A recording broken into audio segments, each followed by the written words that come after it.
మంచిది. ప్రభునామమునకు స్తోత్రములు. మీ అందరికీ నా వందనాలు. Praise lord. అదేవిధంగా వేదిక మీద ఉన్నటువంటి నాతోటి సేవకులు, ప్రముఖులు, దేవుని చేతిలో బలమైన సాధనాలు, నాతో ఈ సేవలో ఏకీవించి దేవుని పనిచేస్తున్న సేవకులందరికీ గనులైన మీకు నా వందనాలు.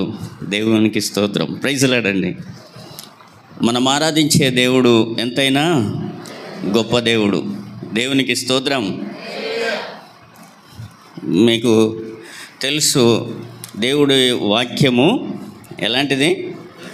2 అంచుల ఖడ్గం. నీకు నొప్పి తగలొచ్చు, నాకు నొప్పి తగలొచ్చు. నొప్పి తగిలింది అంటే దేవుడు నీతో మాట్లాడాడని అర్థం. దేవునికి స్తోత్రం. నొప్పి తగలలేదంటే నువ్వు దేవుడితో ఇక్కడ సహవాసం లేవని అర్థం.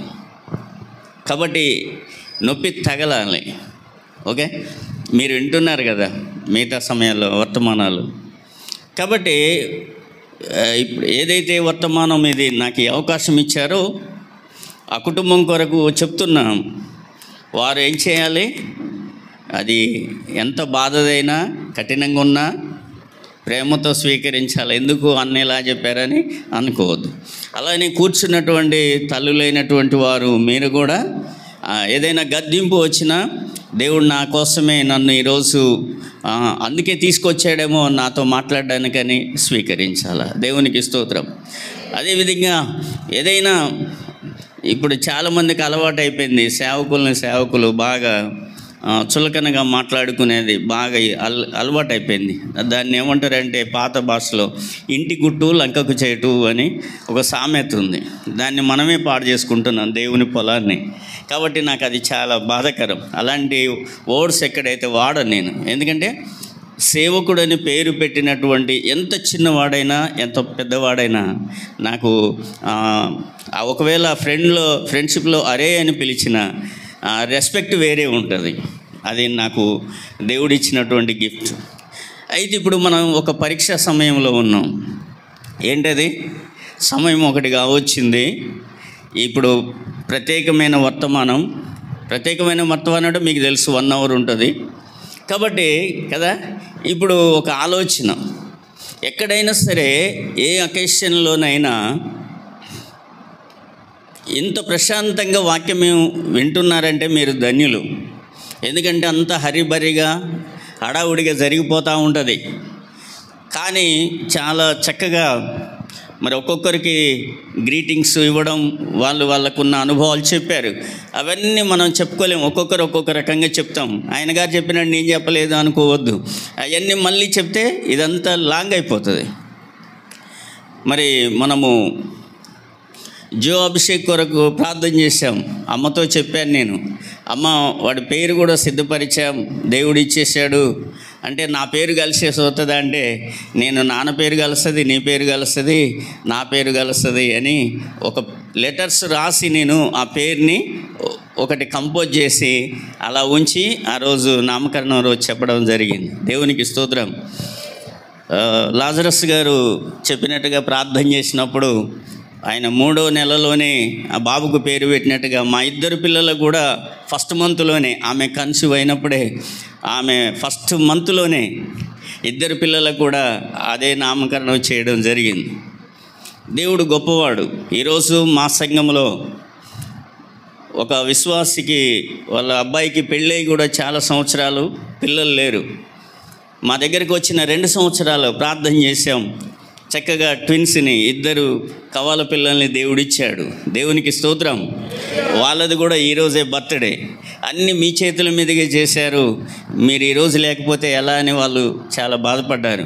ఫోన్ చేసి నిన్న కూడా వాళ్ళ ఊరెళ్ళా ఇంకొక బర్త్డే ఫంక్షన్ ఉంటే. చూడండి, నేను నా సంఘ బిడ్డలకు ఈరోజు వాళ్ళకి ఎంతో నేనుంటే సంతోషం ఉంటుంది.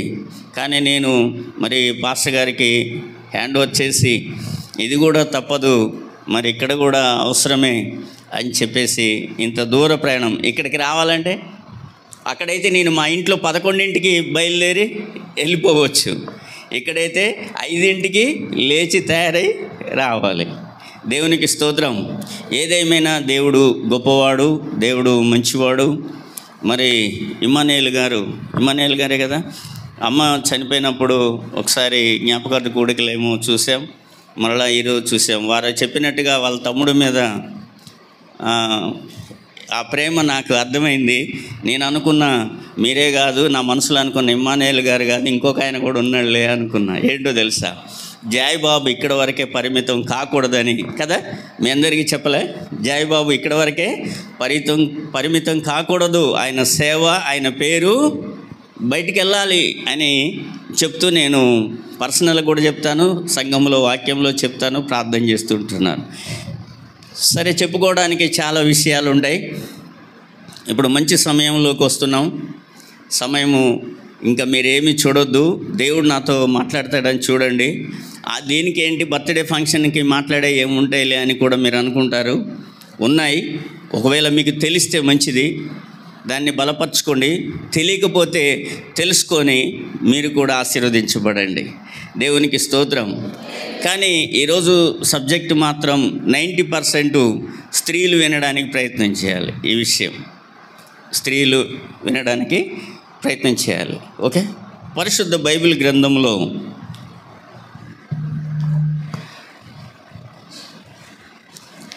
కీర్తనలు 127వ కీర్తన 3వ వచనము, 128వ కీర్తన చదువుకుందాం. చదవండి. 3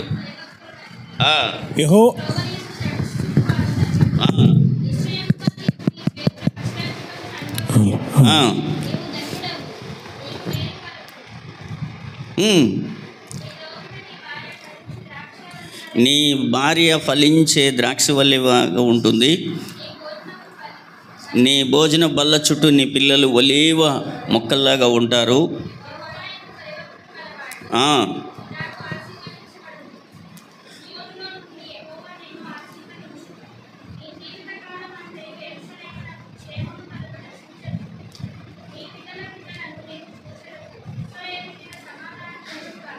ఆమేన్. ప్రేమ కలిగిన తండ్రి, ఈ వాక్యము మాతో మీరు ఎలా మాట్లాడాలో సూటిగా మాట్లాడండి. మీరొక్కరే మా అందరి ద్వారా మహిమ పొందండి. మీ చేత మేము దీవించబడే కృప చూపండి. నన్ను మరుగు చేసుకొని ప్రభా, నీ మహిమ, నీ ప్రసన్నత ఈ సంఘములో కూర్చున్న ప్రతి ఒక్కరికి కనిపించే విధంగా మీ ఆత్మ నడిపింపును అనుగ్రహించండి. యేసు నామమున ప్రార్థిస్తున్నాము మా పరమ తండ్రి. ఆమేన్. ఆమేన్. కూర్చుందాం.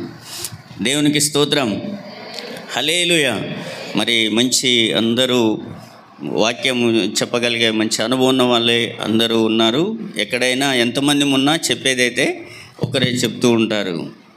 అయితే మనం ఈరోజు ఈ వాక్యము వింటున్నప్పుడు గర్భఫలము ఏంటంట, దేవుడు ఇచ్చిన బహుమానం. ఎవరిచ్చిన బహుమానం? మనం అన్ని బహుమానాలు తీసుకొస్తాం. మ్యారేజ్కో, గృహప్రవేశానికో, ఇలా పుట్టినరోజుకో, ఎవరికి తోచిన వారు. కొంతమంది అనుకుంటారు, దగ్గర రిలేషన్ అయితే అందరూ బట్టలే తెస్తారు కదా, మనం ఏదో తీసుకెళ్దాం. ఒకరు ఉయ్యాల తీసుకొస్తారు, ఇంకేదో తీసుకొస్తారు, ఇంకో వెహికల్ తీసుకొస్తారు. మొన్న వాళ్ళ పుట్టినరోజుకి పెద్దోడికి కదా మంచి వెహికల్ తీసుకొచ్చి వాడు అంతా దీంట్లో హల్చల్ చేశాడు. ఇంకా గోల్డ్ తీస్తారు, ఎవరు తెచ్చి వాళ్ళు తెస్తారు. ఏది తెచ్చినా ఆ రోజు చూసి మురిసిపోతాం. ఏది తెచ్చినా ఆ రోజు చూసి మురిసిపోతాం. కానీ గర్భఫలము అనే బహుమానం ఉందే, దేవుడు ఇచ్చినటువంటిది. దాన్ని రోజు చూసి మురిసిపోతాం. దేవునికి స్తోత్రం. మా బామ్మర్ది కూతురు పుట్టింది. అక్కడ కూర్చున్న రాజు పాస్టర్ గారిని వాళ్ళ కూతురు అంటుంది. రాజు అని పిలుస్తుంటే మాకు ఫోన్ చేసి అది అనే మాట వినాలని ఆ ఫోన్లో వినిపిస్తూ ఉంటారు. ఆ మాట వినటం కొరకు మా మిస్సెస్ వాడికి ఫోన్ చేయాలని అనుకుంటుంది ఊరికే. ఏమని? రాజు అని అంటే అది అనే మాట ఇప్పుడే కొత్తగా వస్తున్నాయి. కొత్తగా వచ్చే మాటల్లో ఇంకా ఇంకా వినాలనిపిస్తుంది. అమ్మమ్మలకు, నానమ్మలకు, తాతయ్యలకు వినిపించాలని ఆశ కలుగుతుంటుంది. వాళ్ళు పరిగెత్తుతుంటే వాడికి ఎటువంటి షూ కొంటే మంచిది. నేను అనుకున్నాం, నిన్న ఒక బర్త్డేకి వెళ్ళినప్పుడు ఎలాంటి డ్రెస్ కొంటే బాగుంటుందో వాడికి ఒక షూట్ కొందామని చెప్పేసి వాడికి నిన్న షూట్ కొన్నాం. అయితే కొద్దిగా కాళ్ళకి లైట్లు వచ్చే బూట్లు ఉంటాయి, అవి కొనడానికి ప్రయత్నం. మొన్నంతా వర్షమే, అసలు బయటికి వెళ్ళే పరిస్థితులే. నాకు అనిపించింది, అబ్బా నిన్న ఎవ్వరూ తేలేదు, అరే అదొక లోటు అయిపోయింది. వాడు నడుస్తుంటే మనం ఆనందించే వాళ్ళం, వాడు కూడా ఆ కలర్స్ చూసి ఆనందించేవాడు కదా, ఇదొక లోటు చేసేనా అని అనిపించింది. నాకు పిల్లలంటే చాలా ఇష్టం, అంతకంటే ముఖ్యంగా ఆడపిల్లలంటే ఎక్కువ ఇష్టం. దేవునికి స్తోత్రం. ఇక్కడ దేవుడు గర్భఫలము అని చెప్పి కుమారులు అనే మాటను వాడారు. కుమారులు ఆయన అనుగ్రహించినటువంటి స్వాస్థ్యం చెప్పి 128వ కీర్తన మొత్తం కూడా భర్తతో మాట్లాడుతున్నాడు, పురుషుడితో మాట్లాడుతూ, నువ్వు ఇలా ధన్యుడు అవుతావు, ఇలా అనుభవిస్తావు, ఇలా నీకు మేలు కలుగుతుంది అని చెబుతూ, నీ లోగిటి నీ భార్య ఫలించే ద్రాక్షవల్లిలాగా ఉంటుంది అంటున్నాడు. ఎలాగుంటుంది ఆయన భార్య? వినాలి. ఎవరు వినాలి? ఇప్పుడు ద్రాక్షవల్లి వినాల. జాయిబాబుతో మాట్లాడుతున్నాడు దేవుడు. నీ భార్య అంటాం, గొడవలు పెట్టుకునేటప్పుడు ఒకరిని పోలుస్తాం, మంచిగా ఉన్నప్పుడు ఒకరిని పోలుస్తాం, ఒక డ్రెస్ వేసినప్పుడు ఒకరిని పోలుస్తాం, అందంగా ఉంటే ఒకరిని పోలుస్తాం, నవ్వినప్పుడు ఇక ఇలా పోల్చుకుంటాం ఒక్కొక్కరిని. దేవుడు ఇప్పుడు పోలుస్తున్నాడు నీ భార్యను. ఏమని? నీ భార్య, నేనంటున్నా దేవుడు వాక్యమా? దేవుని వాక్యం. ఉన్నారు కదా ఇక్కడే, వినండి. మీరందరూ కూడా ఇందులో చాలా శ్రేష్టమైన మర్మం మీరు వింటారు వాక్యం ద్వారా. నీ భార్య నీ లోగిట ఉంటుంది. ఆమె ఎలా ఉంటుందో తెలుసా? ఫలించే ద్రాక్షవల్లి. ద్రాక్షవల్లి లాగా ఉంటుంది. ద్రాక్షవల్లి అయితే కాదు. ద్రాక్షవల్లి ఎవరు? యోహాను సువార్త 15వ అధ్యాయంలో ఉంటుంది, నేను నిజమైన ద్రాక్షవల్లి. దేవునికి స్తోత్రం, హల్లెలూయా. నేను నిజమైన ద్రాక్షవల్లి. మరి ఇప్పుడు జాయి భార్య పాస్టర్ గారు ఎవరు? ఆమె తీగ మాత్రమే కదా, ద్రాక్షవల్లిలాగా ఉంటుంది. ద్రాక్షవల్లి అయితే కాదు, తీగ. ఆ తీగ ఈ ద్రాక్షవల్లిలో నిలిచి ఉంటేనే కానీ ఫలించదు. ఎడ ఫలిస్తుంది. ఎలా ఫలించడము అంటే, మనకి 2 పిల్లలు పుట్టేశారు కదా, నా కడుపు పండింది అని అనుకుంటే ఆ ఒక్క ఫలితమే కాదు. అక్కడ అన్ని ఆశీర్వాదాలు ఎలా చక్కగా రాశాడు దేవుడు వాక్యంలో. నీకు మేలు కలుగుతుంది, నీ పిల్లలు నీ భోజన బల్ల చుట్టూ ఒలివ మొక్కల్లాగా ఉంటారు, నీవు ఆశీర్వదించబడతావు, దేవుడు నిన్ను సియోను నుండి ఆశీర్వదిస్తాడు, యెరూషలేమునకు క్షేమం కలుగుట చూస్తావు, నీ పిల్లల్ని చూస్తావు, నీకు సమాధానం. ఇవన్నీ ఆశీర్వాదాలు ఎలా వస్తాయి అంటే, మన కౌగిటిలకు వచ్చిన మన భార్య ఉందే, ఆ భార్య ప్రార్థనే. ఇంకంతే, ఇంకెక్కువ దూరం అక్కర్లే. సూసన్న అనేటటువంటి ఆమె దైవజనురాలు, జాన్ వెస్లీ గారి యొక్క తల్లిగారు తన సంతానము దగ్గర ఎలా ప్రార్థన చేసింది కదా. అంటే చెప్పగలుగుతున్న విషయం ఏంటంటే, ప్రతి తల్లికి, ఇప్పుడు మా అబ్బాయి ఉన్నాడు, వాళ్ళ అమ్మతో గంట మాట్లాడతాడు కరెక్ట్గా, నాతో 2 నిమిషాలు మాట్లాడతాడు. నాతో ఏం మాట్లాడతాడు? డాడీ బాగున్నావా, ట్యాబ్లెట్ వేసుకున్నావా, ఓకే, అయితే ఒక 500 పంపు, 2000 పంపు, 3000 కొట్టు, ఇక అంతే. ఇప్పుడు వాళ్ళమ్మ వాషింగ్ మిషన్లు వేసుకున్నావా, ఎండినాయా బట్టలు, తడిసినాయా, వర్షం ఉందా, ఏం కూర తిన్నావు, 2 కూరలు వేసుకున్నావా, ఇవన్నీ వాళ్ళమ్మ 1 అవర్ మాట్లాడుద్ది. వాడంతా ఇంకా వాడు చెప్పే స్టోరీలు, వాడు సొంతం వెళ్ళి నవ్వుకుంటారు. నాకు తర్వాతకి ఇస్తారు. డాడీ ఉన్నాడు, పక్కనే ఉన్నాడు, డాడీకి ఇవ్వండి, ఇస్తారు. డాడీ అని అడిగి ఓ 2000 కొట్టవా అంటాడు, అంతే. ఇక్కడ ఈ యొక్క ద్రాక్షవల్లిలో నుండి వచ్చేది ఫలం ఏంటి? ద్రాక్ష ఫలం. ఈ ద్రాక్ష ఫలము దేనికి అంటే సంఘములో మనం తీసుకునే ద్రాక్ష రసం ప్రభు యొక్క రక్తమునకు గుర్తు. అది ఎవరి నుండి వస్తుందంటే ఒక స్త్రీ సంఘముని స్త్రీగా దేవుడు పోల్చాడు. పిల్లలని ఎలా పోల్చాడు? ఒలీవ మొక్కలాగా పోల్చాడు. ఆ ఒక్క మాట చెప్పి నేను వాక్యంలోకి వస్తా, చూద్దాం. న్యాయాధిపతుల గ్రంథం 9వ అధ్యాయం 9వ వచనం.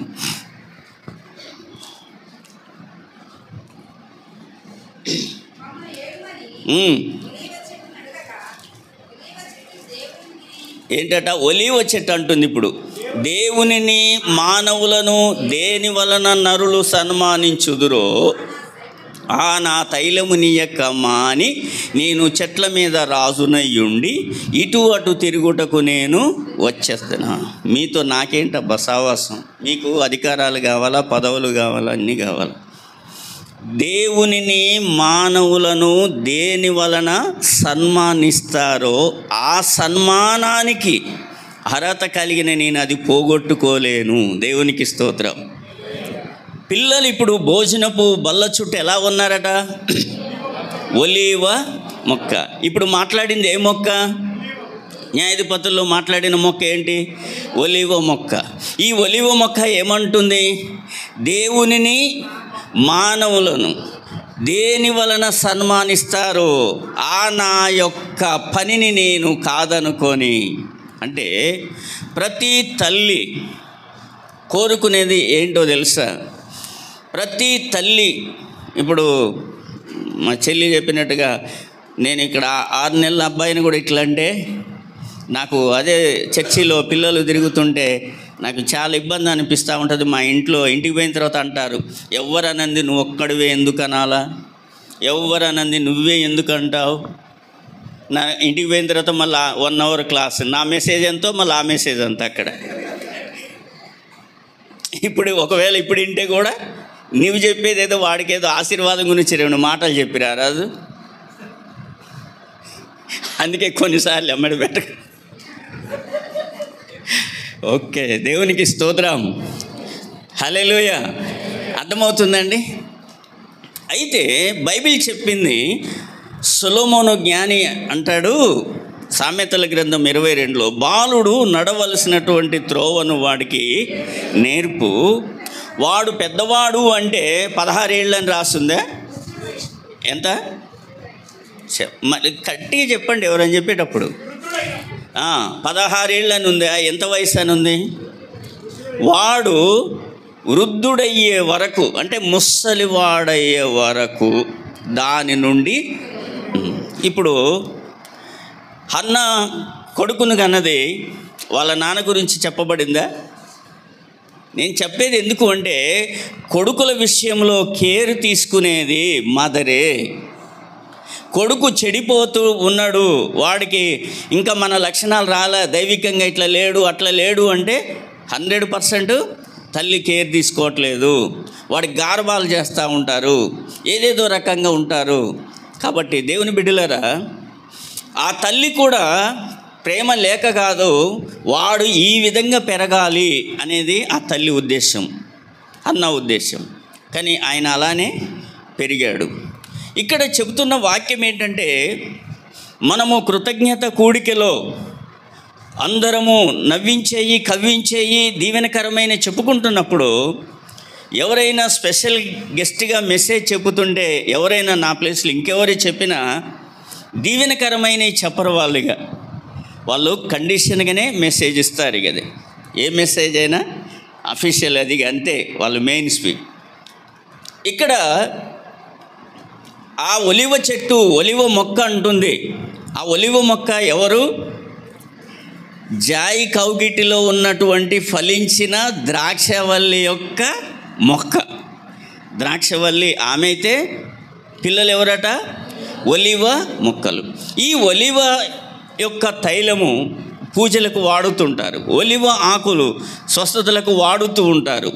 అంటే ఆ పూజకు మానవులను దేవుళ్లను గౌరవించగలిగినటువంటి, హానరు చేయగలిగినటువంటి మనస్సు నాది. నా తల్లి నన్ను అలా చిన్నప్పటి నుండి పెంచింది.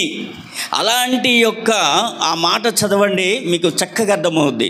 మళ్ళీ 9వ వచనం. దేవునిని మానవులను దేని వలన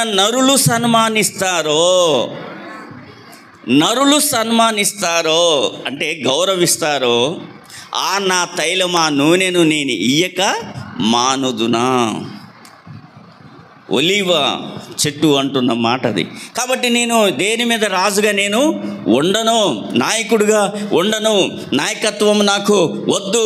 ఒక సామాన్యమైన విశ్వాసిగా ఉన్న పర్వాలే, నా ద్వారా దేవుడు గణపరచబడాలా, నా ద్వారా పెద్దలు, లోకము, మానవులు గణపరచబడాలా అని కోరుకుంటారట.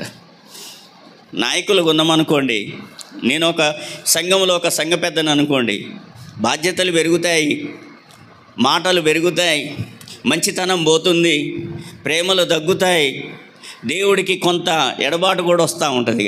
అంత చికాకు లేనిపోయిందోటి మెడకు పెట్టుకున్నావని ఇంట్లో భార్య అంటుంటుంది. పిల్లలు కూడా అంటారు, ఎందుకే నీకు వచ్చింది, నువ్వు ఆ పెద్దగా లేకపోతే ఏమైంది అని ఇంట్లో పిల్లలు కూడా అంటుంటారు. అర్థమవుతుందండి? అందుకే నేను మినిస్ట్రీ యొక్క చూడండి, నేను సువార్థికుడిని, బ్రదర్ ఎన్క్రీజస్ అనే పెడుతుంటాను, సువార్థికుడిని అని చెప్తాను. చాలామందికి పదవి అనే ఆ మాట కనుక పెట్టుకోవాలి అని అనుకుంటే, నన్ను కూడా మొన్న నేను ఎలక్ట్రిసిటీ బోర్డులో రిటైర్డ్ అయ్యాను. అప్పుడు నన్ను వెంటనే అని అన్నారు, నిన్ను డిస్టిక్ విషయంలో కానీ, స్టేట్ విషయంలో కానీ, క్రిస్టియన్స్ విషయంలో కానీ, యూనియన్స్ విషయంలో కానీ ఒక మంచి నాయకత్వంలో ఉంచాలి అని అన్నారు. నేను దేంట్లో ఉండను, వస్తా అని చెప్పి. ఎందుకో తెలుసా, అన్నిటికీ మనం సపోర్ట్గా ఉండాలా, కానీ దీంట్లో నేను ముఖ్యుడిగా ముందుంటాను ఎప్పుడు. కారణం ఏంటో తెలుసా, దాని వలన అది నిలబెట్టుకున్నోడే నిలబెట్టుకుంటాడు, కానీ కొంతమంది అది వచ్చిన తర్వాత ఆత్మీయంగా చాలా తగ్గిపోతుంటారు. దేవుని బిడ్డలారు, ఇక్కడ ఒలివ మొక్క అంటుంది. ఒలివ మొక్క అంటే ఎవరు?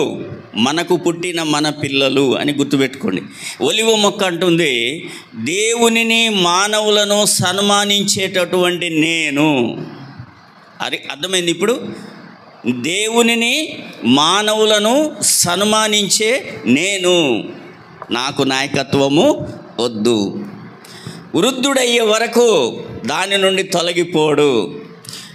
ప్రభు యొక్క భక్తిలో, ప్రభు యొక్క వాక్యంలో, ప్రభు యొక్క నడిపింపులో, ప్రభు యొక్క ఆత్మలో ఏ తల్లి వాళ్ళని బాగా బలంగా ప్రార్థన చేసి ఎంకరేజ్ చేస్తారో, దేవుడు అంటాడు, ముదిమి వచ్చు వరకు నిన్ను ఎత్తుకొని వాడను నేనే.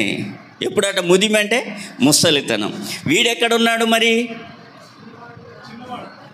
బాలుడు నడవలసిన త్రోవలో నడిచిన వాడు ఎక్కడున్నాడు? వీడు వృద్ధుడే.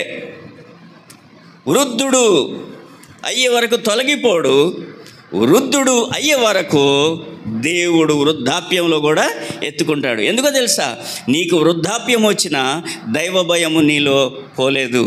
నీకు వృద్ధాప్యం వచ్చినా దేవుని నడిపింపులో నీకు తేడా రాలేదు.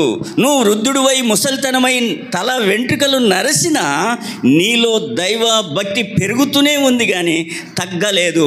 కాబట్టి నేను నిన్ను చంకనెత్తుకుంటా అని దేవుడు కూడా అంటున్నాడు. దేవునికి స్తోత్రం.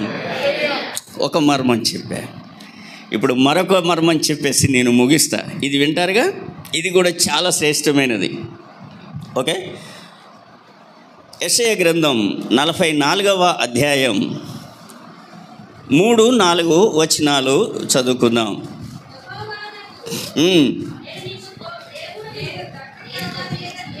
నేను దప్పిగలవాని మీద నీళ్లను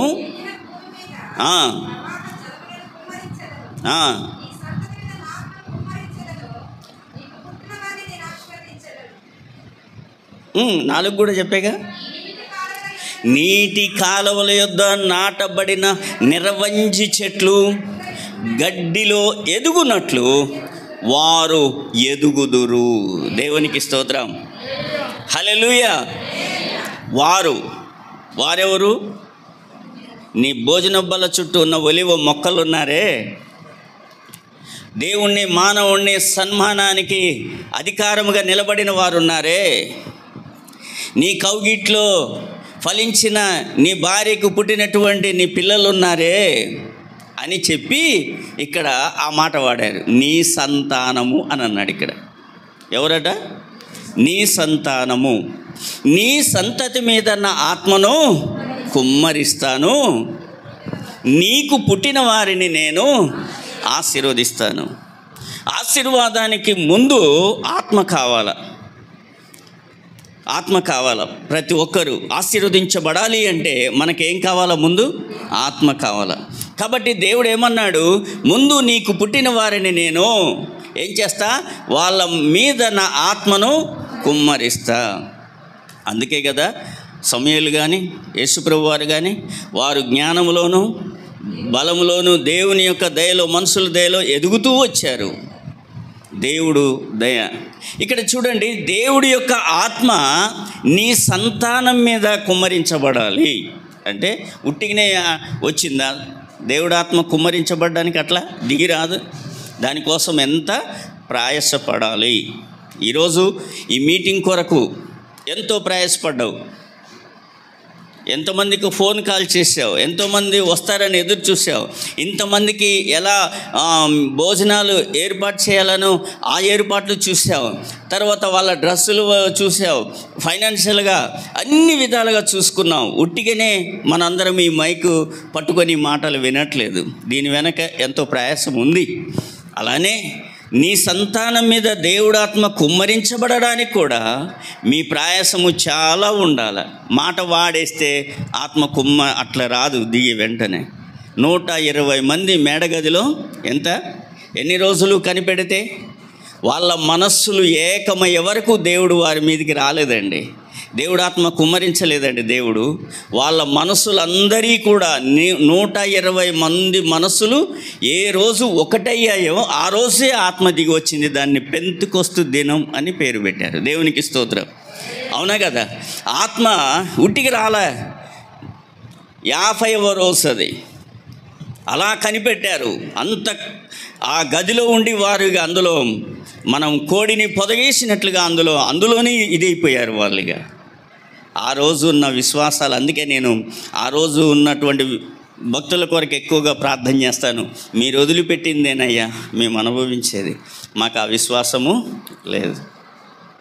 కానీ నేను అనుకుంటాను, రియల్గా నేను చెప్తాను, దేవుడు ఇచ్చిన దాన్ని బట్టి ఈ కాలంలో, ఇప్పుడున్నటువంటి జనరేషన్లో, ఇప్పుడున్నటువంటి సేవకుల్లో నేను ఒక నీతిగా దేనిని ఎక్కడ ఎవరి మీద చెప్పుకుంటూ, వాళ్ళ మీద వీళ్ళ మీద చెప్పుకుంటూ, విమర్శించుకుంటూ, వీళ్ళని హర్ట్ చేసుకుంటూ, వాళ్ళని హర్ట్ చేసుకుంటూ, అసలు ఏ మాటలు ఎక్కడ చెప్పకుండా కేవలము నోట్లో దేవుడు, ఒళ్ళో బైబిలు, కుటుంబము, సంఘము తప్ప వీళ్ళ ఏమి కూడా విమర్శ లేకుండా ఉండడానికి దేవుడు కృప చూపినాడు. దేవునికి స్తోత్రం.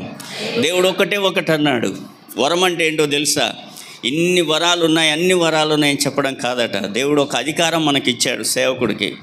ఏంటి అధికారం అంటే, వాళ్ళకి అధికారం ఇచ్చి పంపిస్తాడు కదా. ఏంటి అధికారం అంటే, ఒక రోగి దగ్గరికి వెళ్ళేటప్పుడు నీకు స్వస్థత వరం ఇస్తా, నువ్వు వెళ్ళి ప్రార్థన చేయి, అక్కడ స్వస్థత. ఒక అపవాది పట్టిన దగ్గరికి వెళ్ళేటప్పుడు వాటి మీద నీకు విడుదలనిచ్చేటటువంటి శక్తినిస్తా, నువ్వు వెళ్ళి ప్రార్థన చేయి, అక్కడ విడుదల కలుగుతుంది. ఇలా ఎక్కడికి వెళ్ళి మనం ప్రార్థన చేస్తే అక్కడ ఆ కార్యాలు జరుగుతూ ఉంటాయి. నేను ఈరోజు వరకు ఏ సేవకుడు మీటింగ్ పెట్టినా, వాళ్ళ దగ్గర ప్రార్థన చేసినా, ఎక్కడ కూడా వాళ్ళ పక్కన స్థలం కొంటారు అని అంటే కొనకుండా ఉన్నటువంటిది లేదు. అదే కాదు, మొన్న ముసురు 5 రోజులు ఉంటుందంటే మాకు పాస్టర్ గారు ఫోన్ చేస్తే నేను అన్నాను, ఈ రాత్రితోటి ఆగిపోతుంది, రేపటితో లేదంటే మా అమ్మాయిను మా మిస్సెస్ ఇద్దరు నవ్వారు. మీ డాడీ అట్నే అంటారు. ఈయన పోయి ఇటు చెయ్యి పెడతాండి ఆగడానికి. 5 రోజులు ఉంది తుఫాన్ అన్నారు. అసలు ఆ రోజు నుండి, ఆ రాత్రి నుండి లేదు అసలు. ఇదే కాదు, ఈ రోజు వరకు ఫెయిల్ అయింది ఏదైనా ఉంది అని అంటే అది నేను రాయడానికి లేదు. ప్రతి ఒక్కళ్ళు స్థలాలు కొన్నారు, ఇండ్లు కట్టుకున్నారు. ఎన్ని సంవత్సరాల నుండి గర్భఫలం లేకపోయినా ఆ ఇంటిలో ఆ సంతోషాన్ని దేవుడు ఇచ్చుకుంటూ వచ్చాడు. ఎక్కడ ఒకటి రాద్దామని అనుకుంటా నేను ఏదైనా, కానీ అది రాయడానికి దేవుడు ఇయ్యట్లే. అంటే ఫెయిల్ అనేది ప్రేయర్లో లేదు. అందుకే ప్రార్థనే జయము అనేటటువంటి పెద్దలు పెట్టారు. ప్రార్థనలో జరగనిది ఏదీ లేదు, ప్రార్థనతో అసాధ్యమైనది ఏదీ లేదు, ప్రార్థనే జయం. కాబట్టి నీకు పుట్టిన వారి మీద, నీ సంతానం మీద నేను నా ఆత్మను కుమ్మరించాలంటే మీకున్నటువంటి ప్రార్థన, ఇప్పుడున్నటువంటి ప్రార్థన సరిపోదు, పెంచాలి.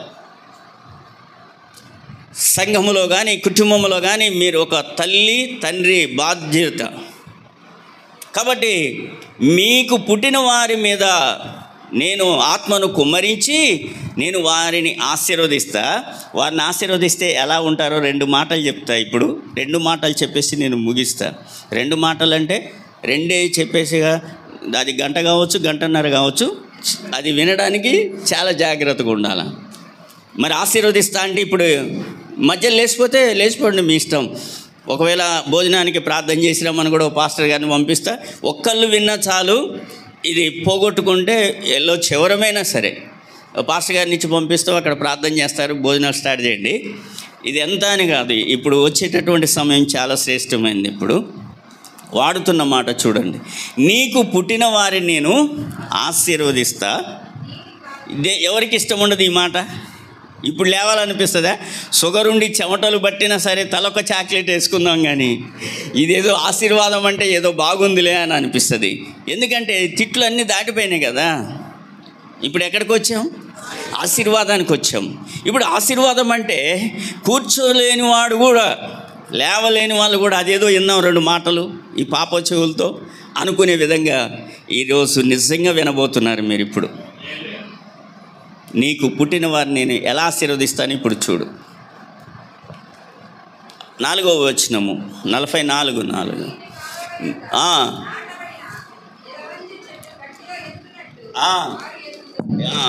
నిరవంజి చెట్లు గడ్డిలో ఎదుగునట్లు నీ పిల్లలు, నీ సంతానము, నీ కొడుకులు ఎదుగుదురు. పాస్టర్ గారు వచ్చి ఎదుగులేదు, బొదుగు లేదు, లాసు లేదు, ప్రాఫిట్ లేదు కదా అని చెప్పారు. వాడికి ఎన్ని మెడిసిన్స్ పడ్డాయో, ఎలా ఉందో పరిస్థితి, వాస్తవానికి చాలా ఫైనాన్షియల్గా కూడా వాళ్ళకు ఎంత స్ట్రగుల్ ఉందో నాకు తెలుసు. ఆ ప్రాబ్లం తల్లిగా వారు చూసుకుంటూ, మనం ఏదో ఒకసారి వచ్చి చూస్తేనే అవునా అని బాధపడతాం. మరి 24 గంటలు పక్క నుండి వాళ్ళెంత బాధపడతారు? సో వినాలి. ఇప్పుడు తల్లిదండ్రులు ఇద్దరు కూడా, మీకు కూడా ఒకటే నేర్చుకోండి. సంఘం అంటే ఎవరు చెప్పండి? సంఘం అన్న వాళ్ళు చేతులు ఎత్తండి. చేతులు లేని వాళ్ళంతా సంఘంలో లేని వాళ్ళ? సంఘం అంటే ఎవరు చెప్పండి? అందరూ. సంఘం ఎప్పుడైనా గుర్తుపెట్టుకోవాలి. ఒక జ్ఞాపకార్థ కూడికి వెళ్ళండి, దేవుని సేవకులు ముఖ్యమైన వాళ్ళు ఒకళ్ళు ప్రసంగం చేస్తారు, మిగతా అందరూ కొన్ని గ్రీటింగ్ చెప్పినాక. ఒకవేళ లోక సంబంధంగా మనం ఉంటే ఆ రోజు వాక్యం గద్దిస్తే ఆ రోజు మారుతాం. బర్త్డే ఫంక్షన్కి వెళ్ళండి, ఆ రోజు స్పీకరు ఎవరో మంచిగా వాక్యం చెప్తూ ఉంటారు. అమ్మ నీ పిల్లల్ని ఇలా పెంచాలా, నువ్వు అది ఇచ్చి పాడు చేస్తావు, ఇది ఇచ్చి పాడు చేస్తావు, అది ఇది ఏదో చెప్తూ ఉంటారు. ఏంటి జాయబాబు పని పాటలేక అటాయని పిలిచిండు, ఏదో మంచి స్పీకర్లు ఉన్నారు, నాకు చెప్పినా నేను మంచి దైవజనుడు పేరుద్దును ఉంటారు కదా. ఎందుకంటే గద్దింపు అంటే మనకు నచ్చదుగా. మంచిగా వినాల. సంఘం ఎక్కడికి పోయినా వాక్యము కంప్లీట్ అయ్యే వరకు మనస్సు పెట్టి ప్రార్థనాపూర్వకంగా కూర్చొని చెప్పే వాళ్ళ కొరకు మీరు ప్రార్థన చేయండి. ఎవరు చెప్పే వ్యక్తి కొరకు ప్రార్థన చేసుకుంటూ సంఘంలో కూర్చుంటారో ఆ ప్రార్థన చేసిన వ్యక్తిని దేవుడు తప్పకుండా ఆత్మతో దర్శిస్తారు. దేవునికి స్తోత్రం. నిజమా కదా అయ్య గారు? ఎప్పుడైనా సరే ఇది మా గొప్పతనం కాదు, నా వెనక నా భార్య ప్రార్థన గొప్పతనం కాదు, ఇది జయబాబు చేసిన గొప్పతనం కాదు. నేను నిలబడి వాక్యం చెబుతున్నానంటే మీరందరూ కూడా ఈరోజు ఈ ప్రార్థన మీటింగ్ సక్సెస్ అవ్వాలా అనేది కూడా వదిలిపెట్టండి. దేవుడు వాడుకోవాలా, దేవుడు మాట్లాడాలా, వచ్చే వారితో మాట్లాడాలి. నేను ప్రతిరోజు చేసే ప్రార్థన ఎలా ఉంటుంది తెలుసా? ఈరోజు సేవకులు ఎక్కడ వాడబడుతున్నారో నాయన, వాళ్ళ మాటలు అర్థం చేసుకోవడానికి ఎవ్వరు విమర్శనాత్మక కాకుండా అర్థం చేసుకునే మనసు ఇవ్వండి.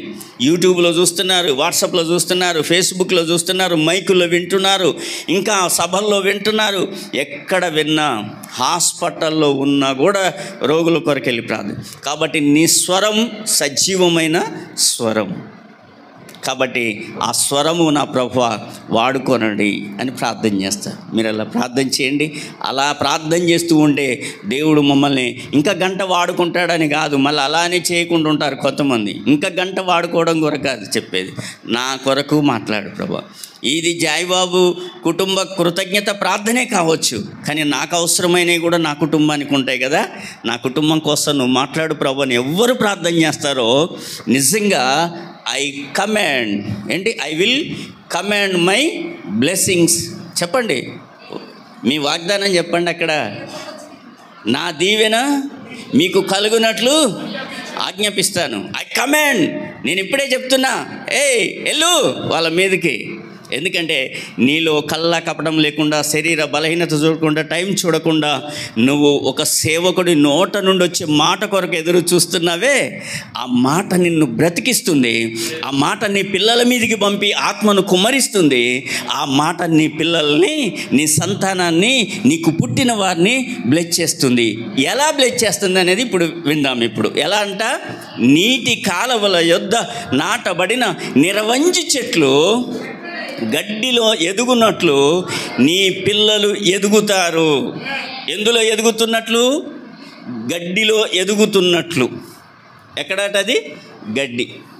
గడ్డి అంటే ఇవాళ చాలామంది డబ్బులు పట్టుకోవాలి, కలుపు తీయాలి. కలుపులు తీయడానికి డబ్బులు కావాలి. లాస్ట్ ఇయర్ ఒక ఆయన 2.5 ఎకరాలు పత్తి వేశారు. పోయినసారి చెప్పాను అనుకుంటా మీకు. అందులో 1.5 ఎకరం నీటి ఊట పట్టేసి ఇక అది ఎదుగు బదుగు లేకుండా అలానే ఉండిపోయింది. ఇంకంతే, ఇదంతా మొత్తం పత్తి చేతికి వస్తూ ఉంది, అవి అలానే ఉన్నాయి. వదులుకున్నాడు. ఎందుకో మాట్లాడుతూ ఒక మాట అన్నాను. వాటిని చూసి ఊరికే బాధపడే కంటే నేను చిన్న ప్రార్థన చేస్తా, నమ్ముతావా? ఒక చిన్న ఇప్పుడు కొట్టు దగ్గరికి వెళ్ళి కొబ్బరి నూనె బాటిల్ ఒకటి కొనుక్కో, ఓకేనా? నువ్వు మందు కొట్టే స్ప్రే చేసేది ఉంటుంది కదా, దాంట్లో కొబ్బరి నూనె పోసేసి వాటరు మొత్తం కూడా ఉంచేసి నువ్వు వెళ్ళి ఆ ఎకరం మొత్తానికి కూడా స్ప్రే చేసిరా ఇప్పుడు నీ ప్రార్థన చేసిన తర్వాత అని నేను చెప్పితే, ఆయన ఎంతో భయపడి బాధపడి పోయింది నేను అసలే కౌలుకు తీసుకున్నా, ఇది ఇంత పోయిందని బాధపడుతూ ఉన్నాడు. కానీ ఆయన చెప్పింది ఏంటో తెలుసా? ఆయన మొత్తం పంట వచ్చిన తర్వాత చెప్పాడు, నేను ఆ యొక్క మందుల కొట్టుకాడు కూడా ఇవ్వలేను అనుకొని ఫిక్స్ అయిపోయానండి, కానీ 40,000 మిగిలినాయండి అని అన్నాడు. దేవునికి స్తోత్రం.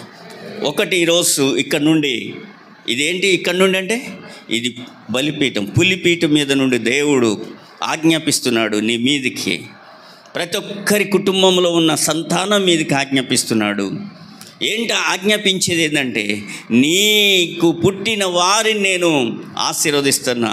ఎలా ఆశీర్వదిస్తా తెలుసా? నీవు నా దగ్గర ప్రార్థన చేస్తున్నప్పుడు వాళ్ళని నేను నీటి కాలువల దగ్గర నేను నాటుతా. నువ్వు కాదు, నువ్వు ప్రార్థన చేయి. నాటేవాడు ఎవరట? దేవుడు. నేను నాటుతా. ఆ నాటితే అందులో నీ పిల్లలు ఎలా పెరుగుతారో తెలుసా? గడ్డిలో కలుపు మొక్కలు వస్తాయి, దానికి గడ్డి అంటాం. ఆ గడ్డిలో నిరవంజి చెట్లు ఎదిగినట్లుగా నీ పిల్లలు గడ్డిలో అందులోనే పోరు, గడ్డిలో ఎదుగుతారు. గడ్డి అంటే లోకం, గడ్డి అంటే దుర్మార్గుడు, దుష్టుడు, చెడు స్నేహం, దుష్ట సాంగత్యం, అవన్నీ ఉంటాయి నీ పిల్లల చుట్టూ. ఆ పిల్లల చుట్టూ ఉంటే వాళ్ళు నీ పిల్లల్ని పాడు చేయరు, వాళ్ళల్లో నీ పిల్లలు ఎదుగుతారట. నిర్వంజి చెట్టు అని అంటే అర్థము అది బలమైన చెట్టు. ఎలా ఉంటుందంట? స్ట్రాంగ్ ట్రీ, గట్టి చెట్టు అట అది. తర్వాత కొమ్మలు విస్తారంగా ఉండి గుబురుగా ఉండే చెట్టు, అలా వ్యాపిస్తుందంట. తర్వాత ఆ గుబురుకి మీరు అప్పుడప్పుడు చూస్తారు కొన్ని చెట్ల కింద కొన్ని ఎడ్లు కానీ మనుషులు కానీ. నేను మా చిన్నప్పుడు హేమచంద్రపురం అని ఉండే, మా ఊరు నుండి నడుచుకుంటూ వచ్చి ఆ మర్రి చెట్టు కింద వనభోజనాలకు వెళ్ళేవాళ్ళం. మా ఊరంతా కూడా గంపలు ఎత్తుకొని వచ్చేసి మేకలు తీసుకొని వచ్చి ఆ మర్రి చెట్టు కింద. ఎంత ఉంటుంది ఆ మర్రి చెట్టు అంటే, మా ఊరందరము కూడా ఉయ్యాలలు కట్టుకోవచ్చు, మంచిగా వంటలు చేసుకొని తినొచ్చు, సాయంత్రం వరకు అందరం ఎంజాయ్. అంత పెద్ద మర్రి చెట్టు అన్నట్టు. మీకు పోయినసారి చెప్పాను, మన ఆంధ్రాలో ఒక ఊర్లో ఉందంట, ఇప్పటికీ కొన్ని ఎకరాలలో అది వ్యాపించి ఉందని విన్నాను నేను. దాన్ని ఎవరో యూట్యూబ్లో చెప్తే ఆ ఊరి పేరు కూడా చెప్పాను నేను. దేవుని బిడ్డలారా, నీ పిల్లలు నిరవంజి చెట్టు ఎదిగినట్లుగా ఎదుగుతారు. దీన్ని మొట్టమొదటగా లేవికాండంలో రాస్తారు మోషే గారు. చూడండి అక్కడ 23వ అధ్యాయం 40వ వచనం.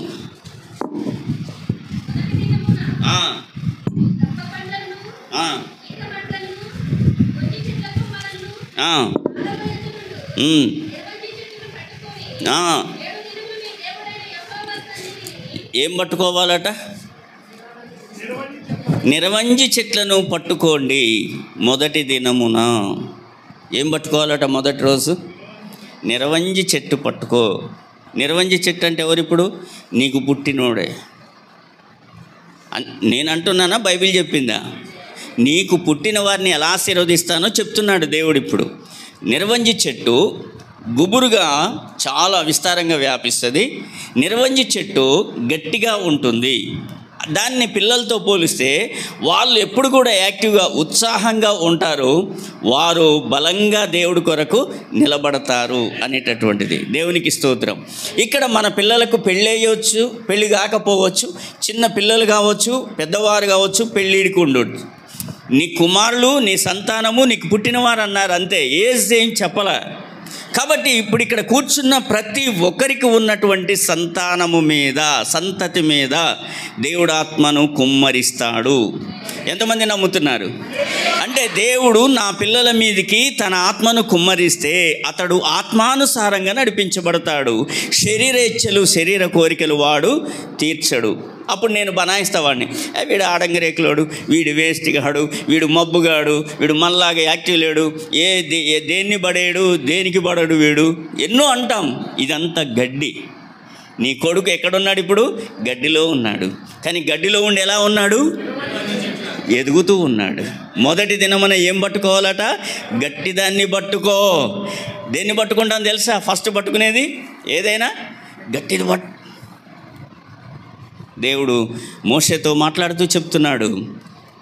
మోషే మొదటి రోజు ఏం పట్టుకోవాలో తెలుసా? ఇజ్రాయేల్ ప్రజలు ఒక గట్టిదాన్ని పట్టుకోవాలి.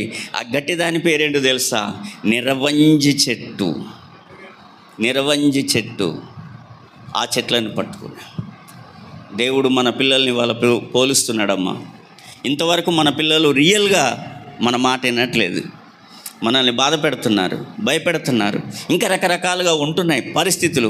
వాడిని దేవుడు ఎలా దారికి తీసుకొస్తాడో తెలియదు అనుకుంటున్నావు. ఇంకా ఎన్నెన్నో నీ ఆలోచనలు ఉన్నాయి. ప్రియమైన తల్లులు, తండ్రులు, గమనించండి. ఈరోజు ఇక్కడ వాక్యము ప్రకటించబడుతుండగా నీ మనసులో గనుక నువ్వు ఈ మాటలు వింటూ ప్రార్థన చేస్తూ ఉంటే, వాడొకవేళ ఇప్పుడు పాపం చేస్తూ ఉండగా కూడా దేవుడు వాడి మీద ఆత్మను కుమ్మరించి రేపటి నుండి చెయ్యనీయకుండా ఒక భయాన్ని కల్పించి, మనం చేసే ప్రార్థన దేవుడు వాడికి ఒక ప్రకారముగా కట్టి వాడిని గడ్డిలో లేకుండా గడ్డికి పైగా ఎదుక్కుంటూ, గడ్డి ఇప్పుడు ఎక్కడ ఉంటుందిగా?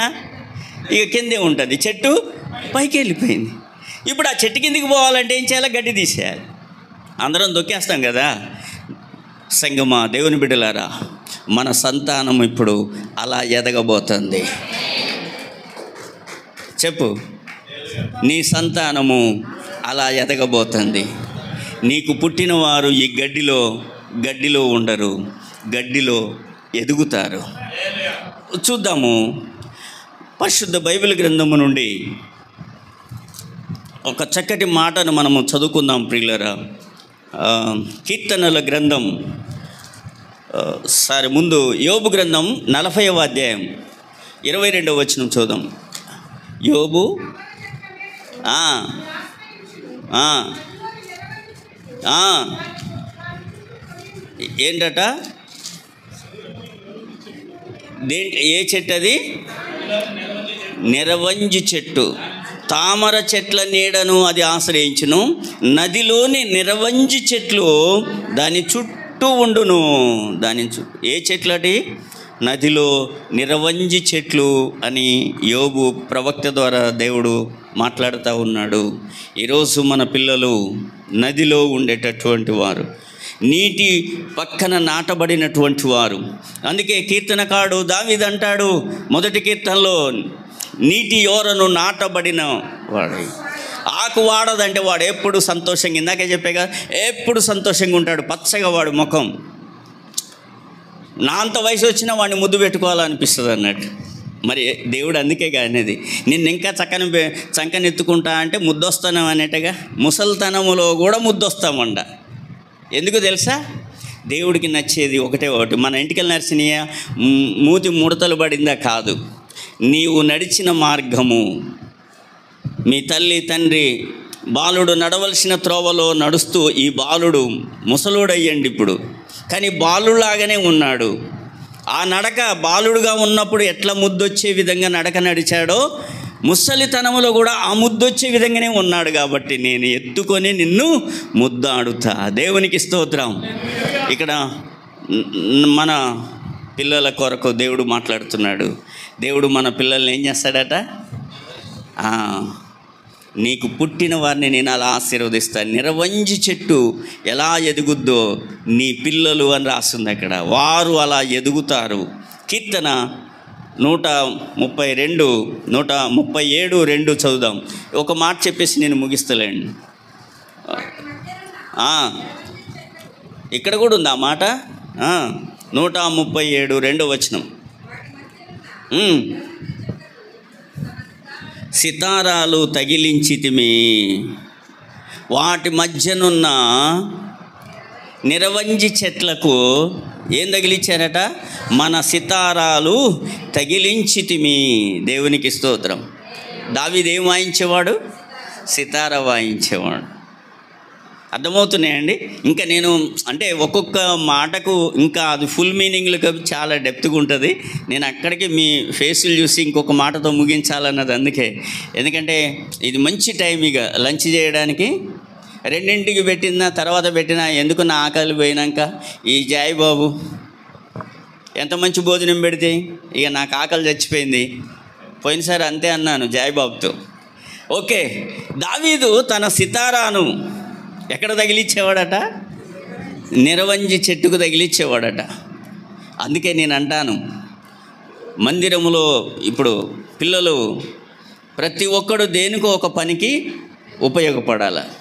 వాడికి డ్రమ్ము కొట్టడం రావాలా, వీడికి అది కొట్టడం రావాలా, వీడు మైక్ సెట్ చేయడం రావాలా, వాడికి చర్యలు తూడడం రావాలా. పరిచర్య, ముందు పరిచర్య చేశాడు సమూయేలు. ఏం చేశాడు? పరిచర్య చేశాడు. మందిరంలో ఏ సేవకులైనా సరే, ఇప్పుడు ఇలాంటి పెద్ద సేవకులు, నేను కొంతమంది సాక్ష్యాలు విన్నాను, పెద్ద సేవకులు, వాళ్ళు సేవకుల దగ్గర పరిచర్య కొన్ని సంవత్సరాలు, ఒక 5 ఏళ్ళైనా మినిమం పరీక్షించే వాళ్ళట. నీకు వాక్యం ఒక ఊరు పంపాలంటే, ఇంకా చర్చిలో వాక్యం కాదండి, ఏదైనా ఊరెళ్ళి అక్కడ చెప్పిరారా అంటే అప్పటికే 5 సంవత్సరాలు ఈయన దగ్గర నలిగిపోతాయి. ఎందుకంటే నేను అపోస్తులు పిఎల్ పరంజ్యోతి గారు అయితేమి, ఎంఈ రత్నం గారు అయితేమి, జడ్చర్ల పురుషోత్తం గారు అయితేమి, ఎంపీ జాన్ గారు అయితేమి, ఇంకా పెద్ద పెద్ద సేవకులతో తిరిగాను నేను. స్టేజ్ మీద వాళ్ళ దగ్గర కింద కూర్చోబెట్టుకునే వాళ్ళు ఇట్లా కొట్టేవాళ్ళు నన్ను. ఏంటి అలా? నేనేమన్నా ప్రసంగాన్ని రాసి నీకు ఇచ్చానా? నేను అలా చెప్తుంటే ఇంకొక వర్డ్, దీని తర్వాత ఏం చెప్తారో కూడా నేను అది తీసుంచి చదివేవాడిని. పిఎల్ పరంజ్యోతి గారు అయితే ఇలా కొట్టేవాడు. 15 సంవత్సరాలు ఆంధ్ర, వాళ్ళు చనిపోయిన తర్వాత ఇక నేను వెళ్ళట్లేదు. ఎంఈ రత్నం గారు చనిపోయిన తర్వాత 15 సంవత్సరాలు ఆంధ్ర అలా వెళ్ళిపోయేది. మళ్ళీ నన్ను పాలకొల్లు నర్సాపురం రేవు దాటిచ్చి ట్రైన్ ఎక్కించి, చూడండి చర్చిలో పెట్టిన కానుక కాకుండా వాళ్ళు ట్రైన్ ఎక్కిన తర్వాత కిటికీలో నుండి మళ్ళీ ఇచ్చేవారు. మీకు తెలుసో లేదో, మనం కూడా అందరము ఇంటికాడ ఏదైనా ఇచ్చినకపోయినా బస్ ఎక్కేటప్పుడు తీసి 500 కాగితమో 100 కాగితమో చేతిలో పెడుతుంటాం, పిల్లలకో చెల్లికో ఎవరికో ఒకటి కదా. అది ఒక హ్యాపీ తెలుసా అసలు. మళ్ళీ ఇంటికాడ ఏం మాట్లాడినా ఇక్కడికి వచ్చిన తర్వాత బస్సు పోతా అంటే కూడా కిటికీ ఎమ్మటి మాట్లాడుకుంటూ వెళ్ళిపోదు, ఇదొక సంతోషం. ఇంకోటి దేవుడు గొప్ప మర్మం ఏంటి తెలుసా, ప్రేమ ఉన్నవాడు మనం వెళ్ళిపోతుంటే పైన బాల్కనీ మీద ఉండి కిందికి మీరు దిగిపోతా అంటే అక్క చెల్లి గ్రేసి చూడే అని ఇట్లా టాటా చెప్తాడు ప్రేమ ఉన్నవాడు. కానీ మనసున్నవాడు ఆ చెల్లితో పాటు అక్కతో పాటు కిందికి దిగి వస్తాడు. ఆ వెహికల్ కదిలే వరకు ఉండి ఆ కిటికీ కూడా వెహికల్ విండో కూడా కిందికి గ్లాస్ దింపేసి అంత దూరం వెళ్ళిపోతుంటే మెడకాయ ఇటు పెట్టి అలా చెప్పుకునేది మనస్సు. అర్థమైందండి. అందుకే ఎవరి మనస్సు నా మీద, ఒక్కోసారి ప్రేమ కూడా మనల్ని భ్రమపరుస్తుంది కానీ మనస్సు అయితే అస్సలు ఇది కాదు. అందుకే క్రీస్తు యేసు కలిగిన మనస్సు అని మాట్లాడాడు. ఆ మనస్సు కావాలా నా దేవుని బిడ్డలారా. ఇక్కడ దావీదు సితారాలు తగిలించిన స్థలం ఏంటో తెలుసా, నిరవంజి చెట్టు. మందిరములో ఇలాంటి పిల్లలు ఉండాలా, బాధ్యతలుగా నిలబడగలిగిన వాడు ఉండాలా. ఇప్పుడు మీరు అన్నారుగా 2 కొడుకులు సేవ చేయాలి అంటే నిరవంజి చెట్లుగా నిలబడాలని. 2 కొడుకులు ఎలా నిలబడాలా, నిరవంజి చెట్లు. ఇందర తామర చెట్లల్లో ఉన్నటువంటి నిరవంజి చెట్టు, జమ్ము చెట్లల్లో ఉన్న నిరవంజి చెట్టు, గడ్డిలో ఎదుగుతున్న నిరవంజి చెట్టు, సేవకుడు వాడుకుంటున్న నిరవంజి చెట్టు. దేవునికి స్తోత్రం, హల్లెలూయా. నా సంగమా, దేవుని బిడ్డలారా, ఈరోజు దేవుడు మనతో మాట్లాడడానికి గల కారణం ఏంటో తెలుసా, మన పిల్లలను అలా ఆశీర్వదించాలా, బలమైన వారిగా. వాళ్ళు ఎప్పుడు కూడా సంతోషించాలట, మనుషుల్ని సంతోషపెట్టాలట, దేవుణ్ణి సంతోషపెట్టాలట. అది వృద్ధాప్యం వరకు అలా నేను సంతోషపెట్టనటువంటి తైలంగా నేను ఉండనా. అలా ఉండాలి మన పిల్లలు. అలా ప్రార్థన చేద్దాం. అలా ప్రార్థన చేస్తే దేవుడు కీర్తనలు 92వ కీర్తన 7వ వచనము,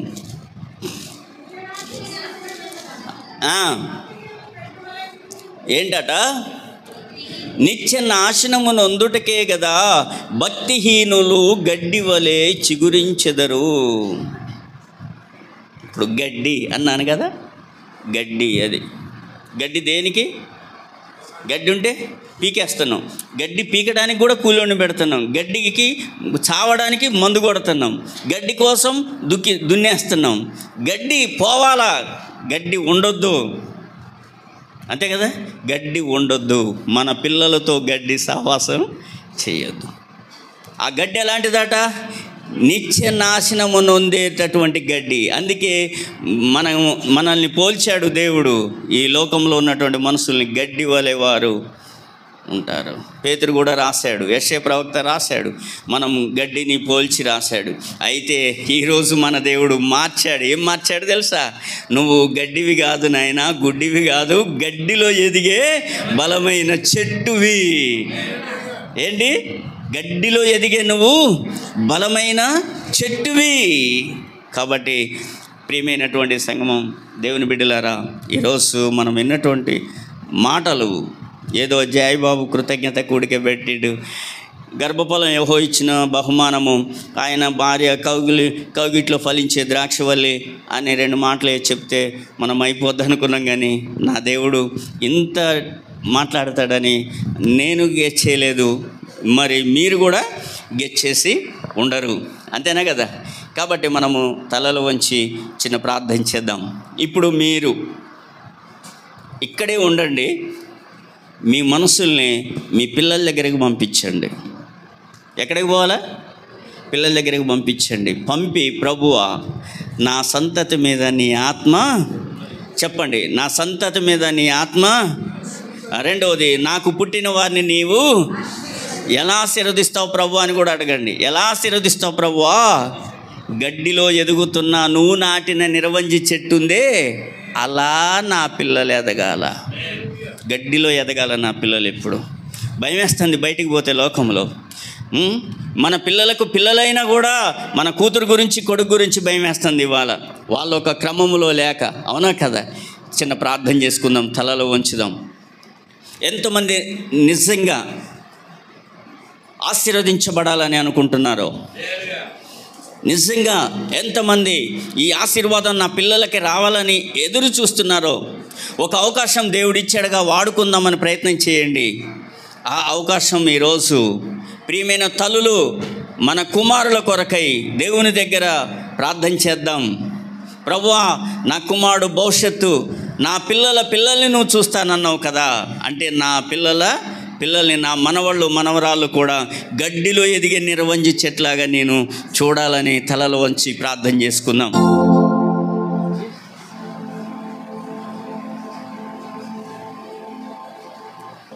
వాటర్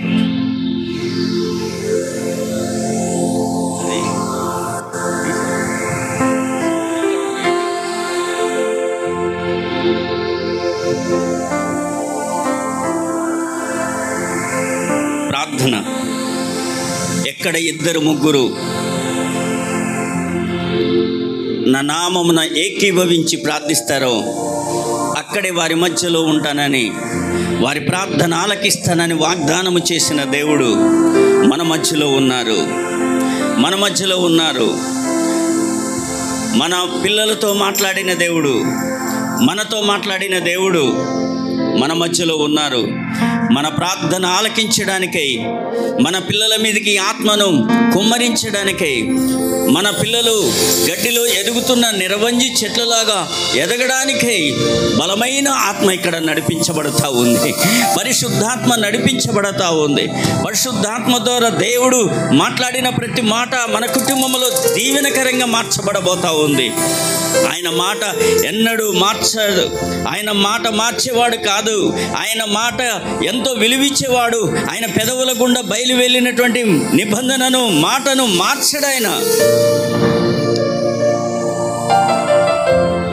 ఈరోజు ప్రభువా, నాకిచ్చిన నా సంతానము, నాకు పుట్టినవారు ఎముకలలో బలము లేదేమో, కండరాల్లో బలము లేదేమో, అవయవాలలో బలము లేదేమో, ఆత్మలో బలము లేదేమో, బ్రెయిన్లో బలము లేదేమో, ఏ బాహ్యమైన అవయవాలు కావచ్చు, అంతరంగ అవయవాలు కావచ్చు, యేసు నామములో ప్రతి అవయవము బలపరచబడునుగాక. ఈ రోజు నుండి ప్రతి అవయవాన్ని దేవుడు తాకి వాటిని బలము పొందునట్లుగా, బలముగా ఎదుగునట్లుగా సహాయం చేయునుగాక. Thank you Holy Spirit. Thank God. మీరు మాట్లాడిన ప్రతి మాట, విన్నటువంటి ప్రతి చెవి దీవించబడాలా. విన్న ప్రతి చెవి దీవించబడాలా. విన్న ప్రతి చెవి దీవించబడాలా. విన్న ప్రతి కుటుంబం దీవించబడాలా. విన్న ప్రతి తల్లిదండ్రుల పిల్లలు దీవించబడాలా. యేసు నామములో దీవించబడుదురుగాక. వారి సంతానము ఆశీర్వదించబడుదురుగాక. నిర్వంజి చెట్ల వలె వారు బలముగా ఎదుగుదురుగాక. బలవంతుని చేతిలో బాణములలాగా వారు వాడబడుదురుగాక. ప్రేమ నమ్మకము కలిగిన మా ప్రియ పరలోకపు తండ్రి, మీ శ్రేష్టమైన ఘనమైన నామానికి వందనాలు, స్తోత్రాలు చెల్లిస్తున్నాం. నాకు ఇచ్చిన ఈ సమయంలో మీరిచ్చిన అవకాశమును బట్టి నీ కృప బలముగా కుమ్మరించబడింది నాయన. మీ ఆత్మ బలముగా నడిపించబడింది నాయన. మీ వాక్యము బలముగా పనిచేసింది నాయన. నీ ప్రజల నాయన ప్రతి హృదయంలో నాటబడింది నాయన. మీకు స్తోత్రాలు. ఇది ప్రత్యేకించబడిన సమయం, ఇది దీవెనకరమైనటువంటి సమయం, ఇది నీవు ప్రతి బిడ్డను దర్శించబోతున్నటువంటి సమయం. ఈరోజు ఈ కృతజ్ఞత కూడిక ద్వారా అనేక కుటుంబాలలో దీవెనల వర్షాలు కుమ్మరించబడుతున్నటువంటి సమయం.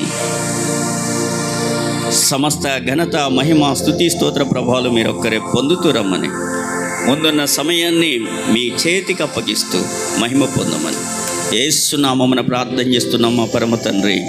ఆమేన్. మంచిది. God bless you all. Thank you.